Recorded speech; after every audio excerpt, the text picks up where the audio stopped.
Assalamualaikum warahmatullahi wabarakatuh. Bismillah, alhamdulillah wa syukurillah, wassalatu rasulillah wa ala usubi wa mawala wa la hawla wa la quwata illa billah, amma ba'du. Yang dimuliakan puan-puan, ibu-ibu, para jamaah di MSU Masjid Sarjana Utama, para pimpinan dan saudara sekalian, alhamdulillah, syukur akhirnya kita dapat bersua kembali walaupun melalui maya. Namun ini suasana yang indah sekali sebagai tanda rindu kita. Dan pada kesempatan ini saya hanya menyampaikan satu hadis Rasulullah SAW kepada ibu-ibu sekalian dalam suasana pandemi yang demikian ini. Ada satu hadis menyebutkan begini: sayati zamanan ala ummati yafiruna min ulama wal fuqaha. Sayabtalillahu bisalasi baliyatin awaluha yarfa'u barakata min kasbihim wasaniyatu yusallu sultanan dhalima wasalisatu yakhrujuna minad dunya bighairi iman. Sadaqah Rasulullah SAW.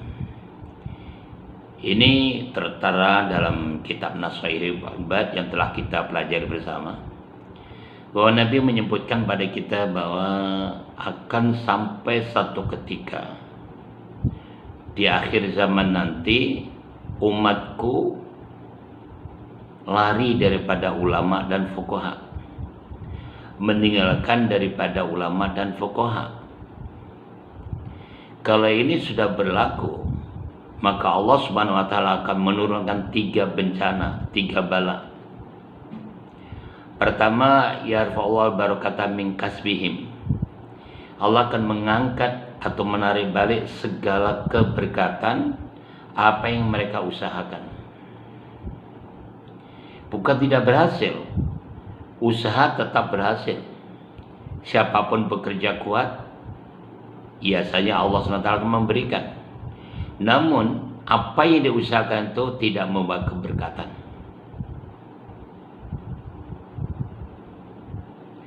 Yang kedua, wa yusallu ta'ala sultanan zalima, dan akan dipimpin oleh pemimpin yang zalim. Kalau kita bicara pemimpin, ibu-ibu sekalian, kita semua ini adalah juga pemimpin. Sebagaimana sabda Rasulullah SAW, kullukum ra'in wa kullukum mas'ulun an ra'iyatihi. Setiap kalian adalah pemimpin, dan setiap pemimpin akan dimintai bertanggung jawab atas kepimpinannya. Kita sebagai suami bertanggung jawab pada istri dan putra-putrinya. Ibu-ibu sebagai istri bertanggung jawab kepada tugas seorang ibu kepada putra-putrinya, juga menjaga amanah dari suaminya. Jadi tatkala kita meninggalkan para ulama, para fuqaha, tidak mendekatkan diri dalam rangka mendekatkan diri pada Allah Subhanahu wa Ta'ala, ya ini terjadi. Banyak pemimpin-pemimpin namanya zalim itu meletakkan sesuatu bukan pada tempatnya.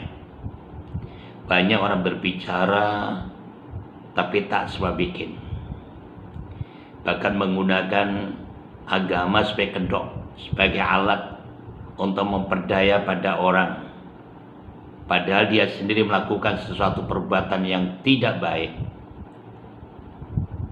Ini contoh. Dan yang ketiga, ini yang sangat menakutkan, wa yakhrujuna minad dunya bighairi iman, dan akan keluar daripada dunia, yakni meninggal dunia dalam keadaan tidak iman. Waliyadzubillah, summa na'udzubillah min dzalik. Bila sudah tidak iman, maka apa yang akan dipertanggungjawabkan di hadapan Allah SWT? Karena Allah tidak memerlukan kekayaan, popularity, glamour, pangkat, kedudukan, bukan. Tapi Allah perlukan takwanya. Sebagaimana Allah menyebutkan, inna akramakum indallahi atqakum. Sesungguhnya orang paling mulia di antara kalian adalah orang paling takwa. Oleh karena itu, saya menyarankan pada diri saya juga ibu-ibu sekalian, tolong dekatkanlah dengan para alim ulama. Sekarang kita agak berat karena kita musim pandemi COVID-19 ini, jarang kita bertemu dengan para ustadz, para guru, para kiai, para tuan-tuan guru dan sebagainya. Maka banyak usaha-usaha melalui virtual macam begini ini apa yang lakukan secara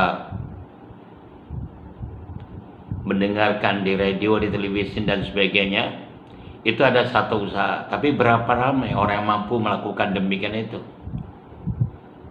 Bilang orang 40 hari saja tidak mendengar nasihat agama, maka akan buta mata hatinya, akan berat untuk menerima nasihat.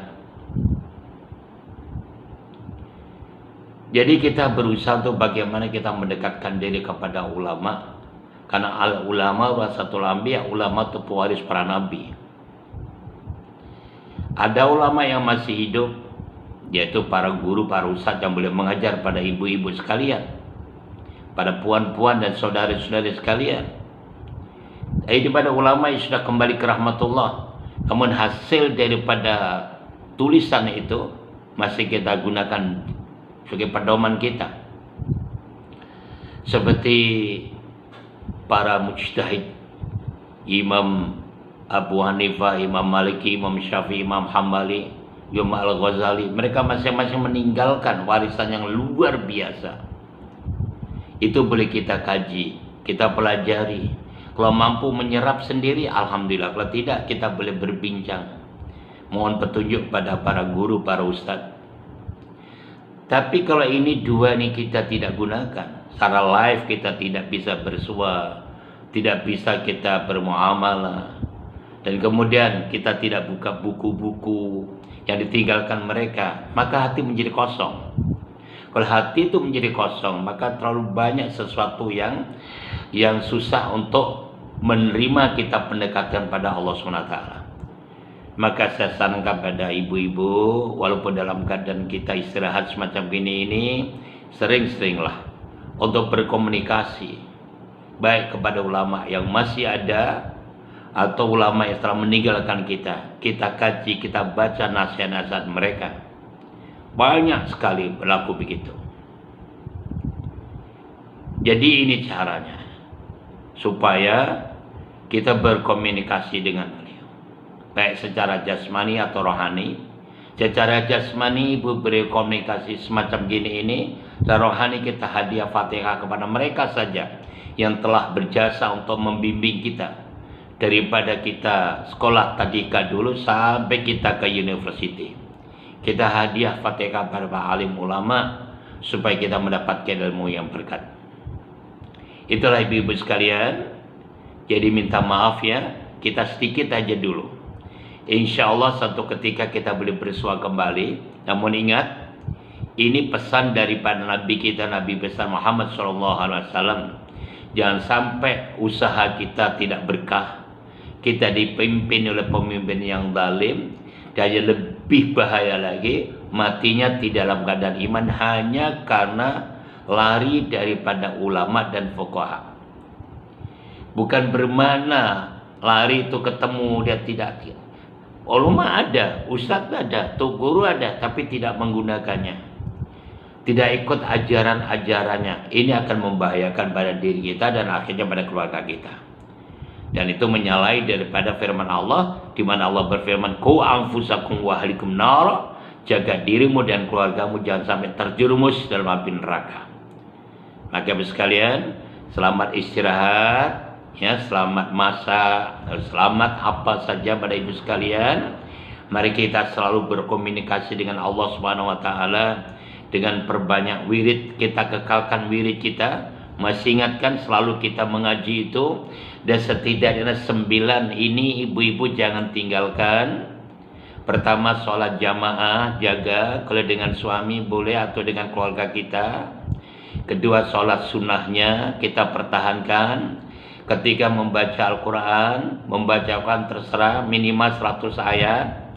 Ketiga, keempat kita zikrullah, zikir juga bebas, ya, tiap-tiap hari zikir masih ingat kata Imam Al-Ghazali, hari Jumat ya Allah, hari Sabtu la ilaha illallah, hari Minggu ya Hayyu ya Qayyum, hari Isnin la haula wala quwata illa billahil aliyil azim, hari Selasa Allahumma sholli ala sayyidina Muhammad, hari Rabu astaghfirullahaladzim, dan hari Kamis subhanallah alhamdulillah wala ilaha illallah wallahu akbar, masing-masing 1000 kali.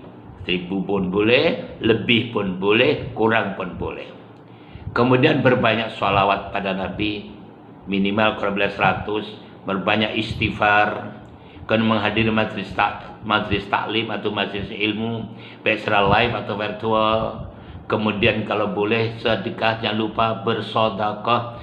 Sedekah yang paling bagus saya sarankan adalah subuh. Tatkala kita sholat subuh, bismillahirrahmanirrahim sedekah. Karena ibu-ibu tahu, tatkala kita subuh itu kita didampingi 2 malaikat. Itu berbeda rakib dan atib. 2 malaikat ini tatkala kita memberikan sedekah subuh, 2 malaikat sebelah kanan mendoakan keberkatan kita. Tatkala kita tidak bersedekah, maka malaikat sebelah kiri juga mendoakan tidak kesejahteraan kita. Jadi jadikan tiap subuh boleh nawaitunya. Gak bisa seminggu sekali kita sebutkan, ini dalam 1 minggu kita sedekah, atau sebulan sekali bismillah. Dilakukan sesuatu, ajar putra putri kita. Kemudian puasa sunnah jangan lupa, Isnin dan Kamis dan Yaumul Bid. Baik ibu-ibu sekalian, ini aja dulu. Selamat beribadah, melakukan apa saja, semoga mendapat ridho dari Allah SWT. Insya Allah kita akan bersua kembali. Mari kita berdoa bersama, semoga Allah Ta'ala segera mencabut atau menarik kembali daripada wabah COVID Corona ini. Karena penyakit datang dari Allah, dan hanya Allah yang boleh mengembalikannya atau mencabut kembali. Ayo kita berdoa. Bismillahirrahmanirrahim. Rabbana zidna ilman nafi'a wa amalan sholihan maqbula wa rizqan halalan wasi'an thayyiba. Allahumma dakhilna mudkhala sidqin wa akhrijna mukhraja sidqin wa ja'alna sultanan nasira bi rahmatir rahimin walhamdulillahi rabbil alamin. Assalamualaikum warahmatullahi wabarakatuh.